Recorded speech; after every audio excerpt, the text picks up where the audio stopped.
Hello everyone, welcome back to my channel, Carmine from New York.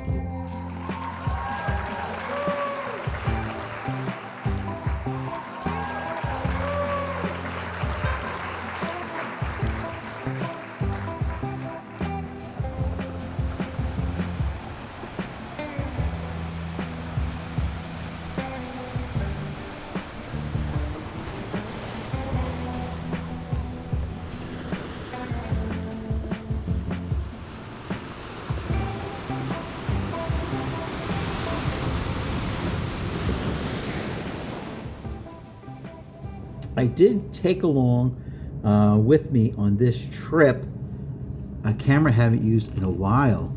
This is the Nikon N65 35mm film camera.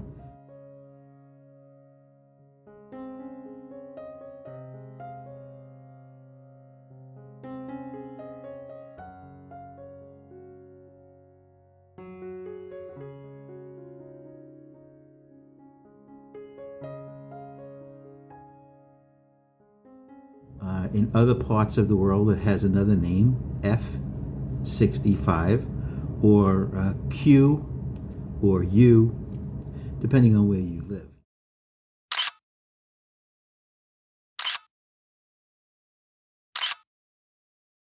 Anyway, this is a 2001 film camera made by Nikon. It's one of the very few plastic, fantastic single lens reflex cameras I have, but I take it along because number one, when I bought it new in 2001, it was $300 without a lens. That's pretty inexpensive right there. But now you can get these from $30 to $65 in minty condition with a lens.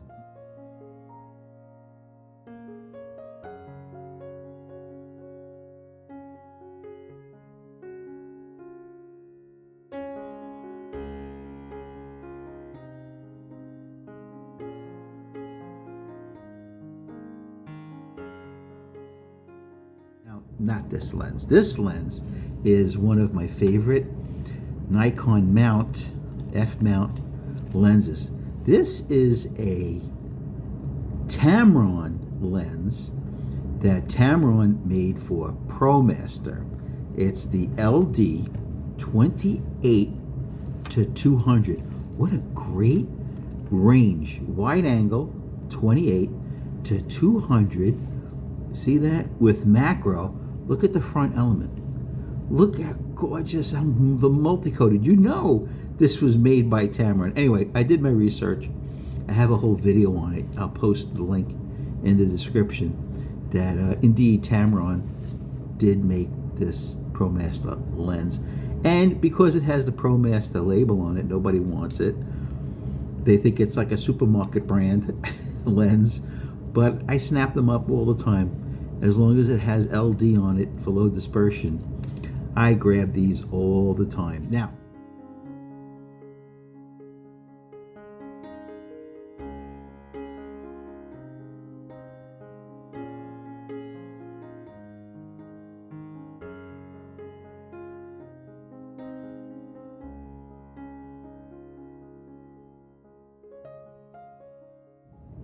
let's talk about the camera. So, the Nikon N65 is a film camera, 35mm. Today I loaded a couple of rolls of this, if you can see it, Arista EDU DX film. It does have the DX code on the back, and it's the 400 ISO one. Now, what's great about this camera is it does a lot of thinking for you. Once you slap the roll of film in the back, the DX sets the ISO for you, so you don't have to worry about that. You just drag it along and let the leader hit this little orange spot, close the back, and it automatically goes to frame number 1 for you. All right, you can see this roll is almost done. Then as you shoot and you get to the last frame, it automatically rewinds it back into the cassette.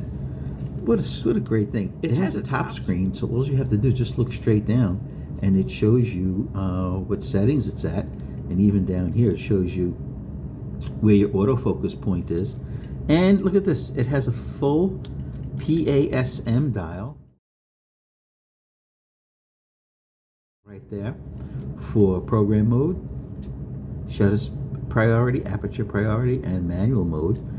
Auto, if you're feeling lazy, you put it on auto, or one of the many other programs like portrait or landscape.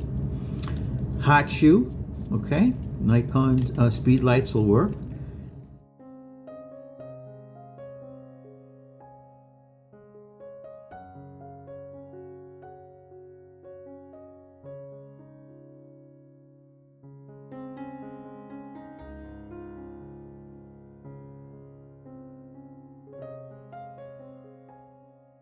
It has a diopter setting over here for those of us that wear glasses. Over here is your wheel, depending on what mode you're in. Like if you're in aperture priority, right, you would turn the wheel. Gotta do it quick. You would turn the wheel, and it would show you on the screen what aperture you're at. This lens, by the way, does have its own aperture ring right there, and this Nikon N65 just works very well with it. Let me shut it off, and I'll show you the mount. For a $20–$30 camera, it has a metal lens mount. Now, you might not think a lot about that, but cheap cameras a lot of times come with plastic mounts. All right, let's see what else I could tell you about it.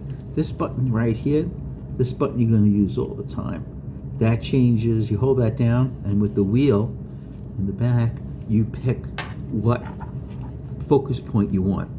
There's not that many.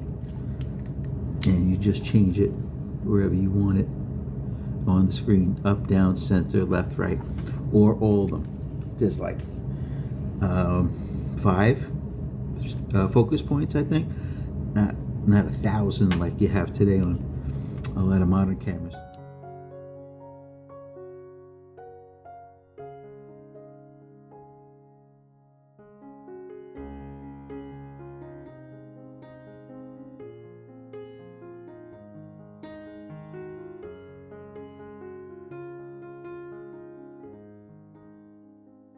All right, so I want to see what else. Oh, it does have a pop-up flash, right, which is convenient if you need a little light on a outdoor portrait, right? Now, the batteries. It only uses 2 of these little lithium CR2 batteries, right? It only uses 2 of them. You just stack them. They go in the bottom of the camera right here. Now, I've been shooting all day, many rolls of film, and you can see right there, it's still full battery. Yes, it's because it's lithium, but it has power winds. In other words, like on an Nikon FG, you would have to buy a power winder to advance your film, right? And this will give you 2.5 frames per second. It's not a lot, but it's only a $30 camera. It looks like this is a very nice resort, especially at sunset. And then we'll look at the black and white photographs I took with this camera, the N65, and Arista EDU DX. All right, let's look at all the photographs. Comment below if you've ever used the Nikon N65 or F65, or let me know your favorite Nikon camera. Let's go.